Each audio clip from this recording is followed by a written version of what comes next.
5 instructions spirituelles et prophétiques à observer la nuit du 31 décembre au 1er janvier 2025.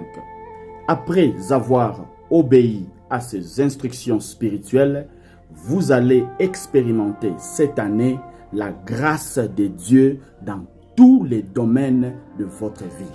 2025 sera une année de grâce. J'aimerais vous inviter à vous abonner, aimer et mettez la vidéo dans vos favoris pour la regarder plus tard. 1. La nuit du 31 au 1er janvier, toutes les fenêtres de votre maison doivent rester ouvertes.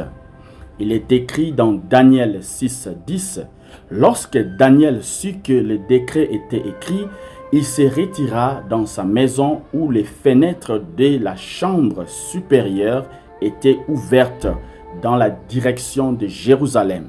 Et 3 fois le jour, il se mettait à genoux, il priait et il louait son Dieu comme il le faisait auparavant.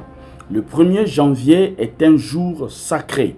Laisse que le premier vent de l'année entre dans ta maison. C'est un vent béni. C'est le vent de la grâce dans tous les domaines de ta vie. Ce vent apportera la bénédiction du 2025 dans ta maison. Et ce vent va aussi évacuer et purifier toute pourriture spirituelle dans ta maison. 2. N'emprunte pas de l'argent chez n'importe qui et n'importe comment. Il est écrit dans Proverbe 22:7, les riches dominent sur les pauvres et celui qui emprunte est esclave de celui qui prête. Beaucoup de gens veulent fêter et le mois de janvier, plusieurs personnes restent sans argent.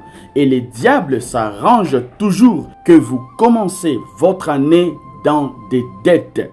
Si vous empruntez de l'argent, vous allez passer toute l'année dans les pertes, des manquants, et cette énergie de mendicité va vous suivre toute l'année.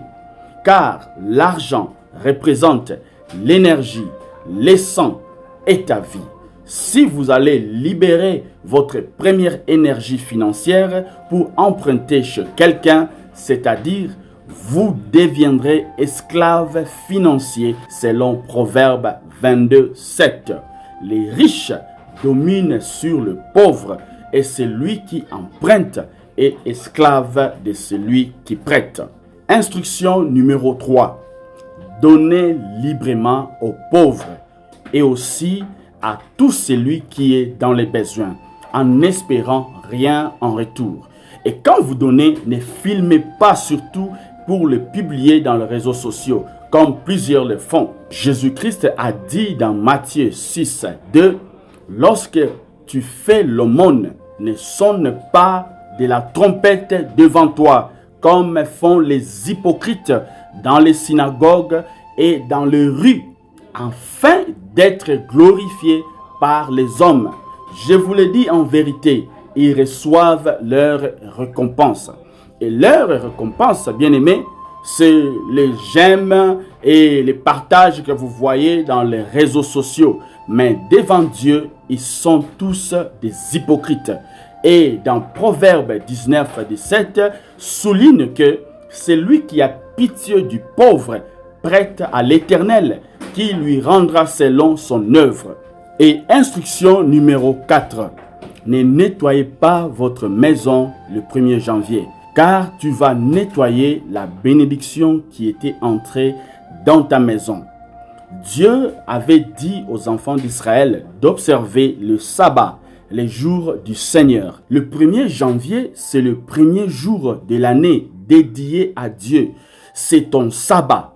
Et selon Exode 20:10, mais le 7e jour est le jour du repos de l'Éternel ton Dieu. Tu ne feras aucun ouvrage, ni toi, ni ton fils, ni ta fille, ni ton serviteur, ni ta servante, ni le bétail, ni l'étranger qui est dans tes portes. Alors, effectuez des tâches ménagères comme le nettoyage, balayer, passer l'aspirateur, laver les vaisselles ou laver ta voiture sont considérés comme les travaux interdits qui ne devront pas être effectués le jour du sabbat. Et l'autre sous-instruction, ne videz pas aussi le 1er janvier vos poubelles. Je vais vous dire pourquoi. La nuit du 31 au 1er janvier, votre maison a été visitée. Laissez cette bénédiction s'installer pendant au moins 24 heures dans votre maison. Et après cela, vous pouvez vider vos poubelles, c'est-à-dire le 2 janvier, vous pouvez vaquer au nettoyage. Et la dernière instruction, ne vous rasez pas le 1er janvier, peu importe la partie de votre corps. Les cheveux représentent ta connexion spirituelle. Aviez-vous déjà remarqué que à chaque fois vous entrez en contact avec des esprits, les cheveux sont très sensibles. Vous sentez la chair des poules. Souvent avec les cheveux qu'on peut détecter la présence d'un démon ou d'un ange dans l'atmosphère. Quand vous vous rasez le 1er janvier, cela signifie vous serez déconnecté de la réalité spirituelle autour de vous. Que le Seigneur vous bénisse. Shalom.